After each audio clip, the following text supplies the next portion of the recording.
Hey, what's up, guys? It's been a while. Just wanted to give y'all a quick little update on the Honda. It's been down for a few weeks. I had some after my last ride. Whenever I got home, had some issues going on. The bike wouldn't turn on at first. I replaced the battery, and then after I got that replaced, my radiator fan stopped working. So I was messing around with that. Spoke with good old Solitude. He gave me some helpful tips. I made sure to put 12 volts to the fan to make sure it works, of course. That all worked out. Check continuity from the ECU right here, this one right here. Check continuity from here to ground, and then from the other side of the wiring harness to make sure that was all good. But what ended up being my problem was under the fuse box, the power lead going to the radiator fan. It was pretty corroded. Whenever I checked voltage, I was getting about 3.5 volts or something like that. So that, I guess that should have made it pretty obvious that it was a bad wire right there. So I took Solitude's recommendation, and instead of messing around with the fuse box, I just cut the wire on the bottom side of the fuse box, and I'm going to seal it up with some RTV just to make sure no water makes its way up through the wires, nothing like that to corrode anything else inside.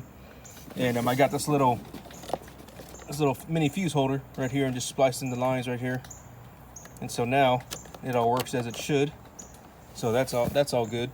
And so I guess a little helpful tip, if you're trying to troubleshoot your radiator fan, make sure you unplug this right here.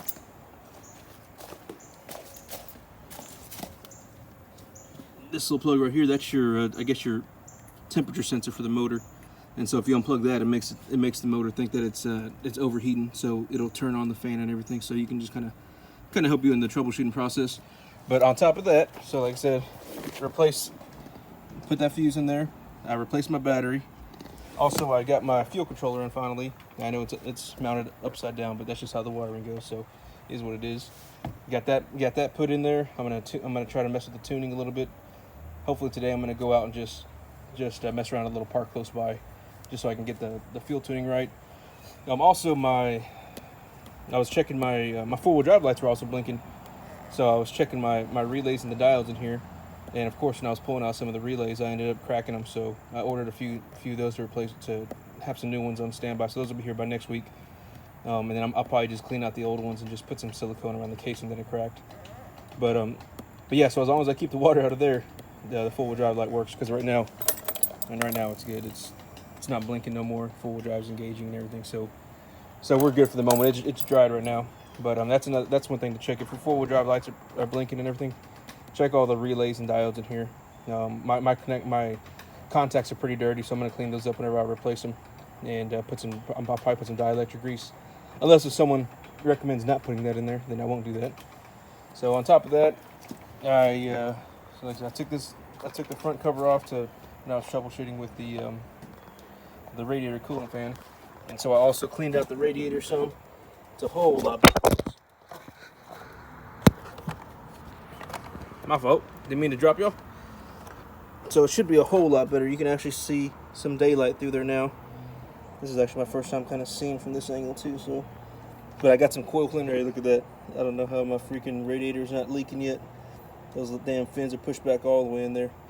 But I got some coil cleaner, and I sprayed that in there also. So I got my water hose, just a low pressure water hose, and sprayed it all up in here.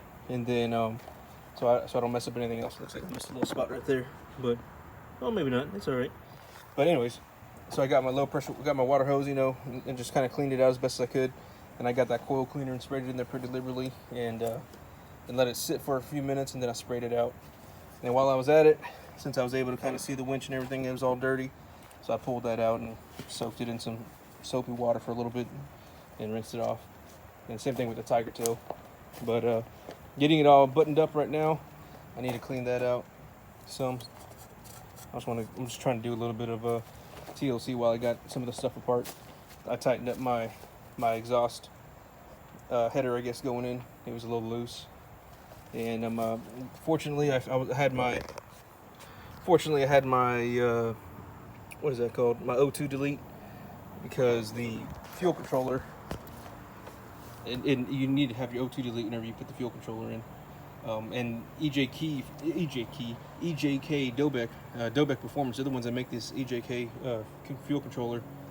And they typically they send an O2 bypass on theirs, but if you buy it through eBay, just be careful, because mine didn't come with one, and a lot of the resellers online, they'll take those O2 sensors out, and I guess they'll just sell them separately. So just be wary of that. But besides that, just trying to get it all buttoned up, hoping to go on a week-long ride during Thanksgiving with some of my buddies. So I'll be going with my buddy Carl and his family, and Sergio and his family. We'll be doing Thanksgiving out at the off-road park. So just trying to get it all good and ready to go. But yeah, that's it. Just a quick little update. Oh my God, look at that thing right there. I don't know what that is, but Jesus H Christ, I'm gonna leave him alone. It looks like it looks like a fly hybrid with like a horse fly with a fucking, what's that thing called? A yellow jacket or something.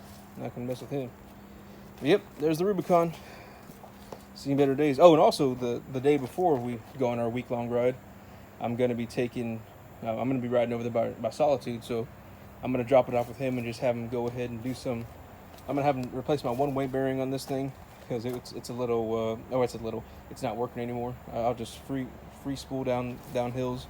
It doesn't catch anymore. So I'm gonna have him replace that. And while he's in there, I'm gonna go and have him replace the timing chain and the clutch weights and the clutch cover. I think it is. I forgot what all it was. But yeah, just getting her cleaned up a little bit. Oh, I also need to replace my axle seal on here. Whenever I replaced my axle a while back, I bent that little seal, but I got that in, so I'll go and take care of that. Just been lazy on that. But yeah, other than that, it's been running pretty good. Just got the cooling fan, got the cooling issue taken care of, and everything else. So if y'all got any questions, just let me know. Oh, that's right. I also did this too. One more thing. I went ahead and repacked the RJWC. Cleaned it up slightly. I don't know. I didn't really mess with that. I just took some steel wool to this piece, some fine steel wool, and went with a grain to try to clean it up some. I didn't really want to mess with all that. And I took that little drop down out. I mean, my bike didn't idle underwater anyway, so I just wanted to see what the difference was. I still have it, so I can put it in, but I think it looks a lot better that way, personally. And I repacked the exhaust also, so it doesn't sound like a fucking straight pipe single cylinder anymore. Has that RJWC sound now. But yeah, that's it, buddies.